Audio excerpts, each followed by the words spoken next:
دیکھیے اس کا حل تو میں نے آپ کو پہلے بتایا کہ آپ کو جو انٹرنیشنل سپورٹ ملی تھی وہ 3 کروڑ 80 لاکھ ڈالر کے قریب اقوام متحدہ کو ملے. بالکل.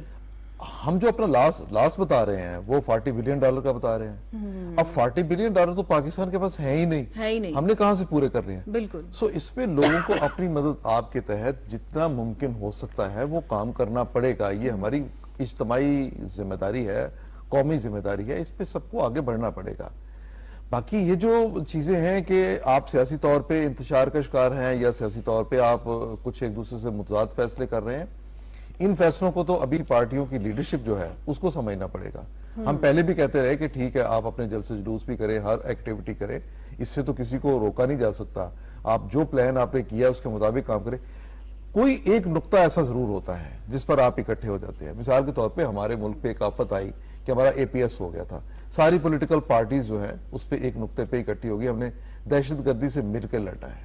ہمارے سیلاب پچھلا آیا, اس میں ساری پارٹیوں نے یہ مل کے کام کیا. کورونا کی لہر آئی, اس پہ بھی ایک ایسا ہمیں ایک صورتحال ایسی اجتماعیت کی نظر آئی. پچھلے دور میں جب کورونا کی وبا آئی تو اس میں ہم نے یہ دیکھا کہ مرکز میں جو حکومت تھی اور صوبوں میں بھی کے پی کے میں اور پنجاب میں پی ٹی آئی کی حکومت تھی, تو باقی جو 2 صوبوں میں حکومتیں تھیں وہ کوآپریٹ کر رہی تھیں اور مشترکہ طور پہ بیٹھ کے فیصلے ہوتے تھے سب سے. اور اچھا ہوا پاکستان میں اس نے اچھا ایک کیا, اس کا مقابلہ بھی صحیح طریقے سے کر لیا تھا.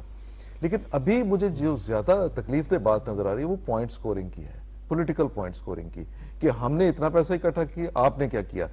اور کیا یہ جا رہا ہے کہ کسی کے اچھے کام کی تعریف کرنے کی بجائے اس میں سے نقائص ڈھونڈے جا رہے ہیں میکسیمم کتنے ہیں. اصل بات اس غریب کے دکھ کی ہے کہ وہ کتنے پرابلم میں ہے.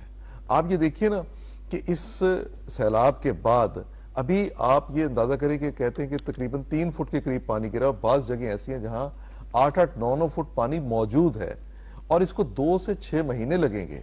یہ ڈینگی محض نہیں ہے, ان سب لوگوں کے لیے جو بہت بڑا مسئلہ بن گیا ان کے روزگار کا ہے, بالخصوص وہ طبقہ معاشی حالت کا ہے. وہ کہاں پہ اپنا کام کریں گے؟ نہ شہری علاقوں میں نہ قصبوں میں وہ اپنا کام نہیں اس طرح سے کر سکتے.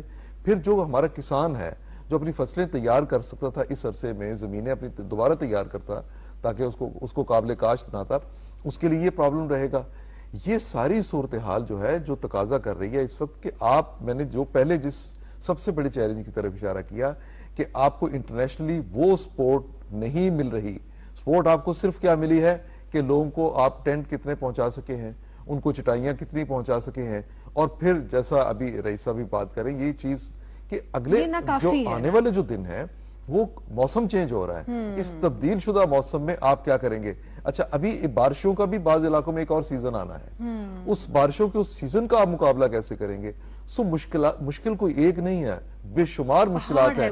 لیکن اگر ہم یہ سمجھیں کہ ہم اجتماعی طور پہ, میں ابھی 4 دن پہلے تک اتنا تھوڑا مایوس نہیں تھا, لیکن اب مجھے مایوسی انٹرنیشنل کمیونٹی کی طرف سے ہو رہی ہے. پرائم منسٹر نے دیکھے کل شنگھائی میں جو اس نے شنگھائی تنظیم کی کانفرنس اس اجلاس پہ جو سپیچ کی ہے, وہاں بھی انہوں نے یہی کہا کہ بھی ہمیں آپ کی مدد کی ضرورت ہے.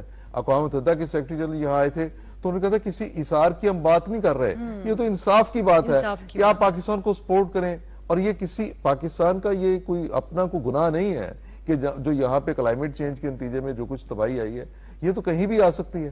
لیکن اس کا رسپانس وہ نہ ہونے کی وجہ سے اب ہماری, آپ کی, باقی لوگوں کی, ان سب کی ذمہ داریاں جتنی پہلے تھیں جو محسوس کی جا رہی تھی, اب یہ سمجھ لینا چاہیے کہ ہمیں یہ سارا کچھ خود کرنا پڑے گا.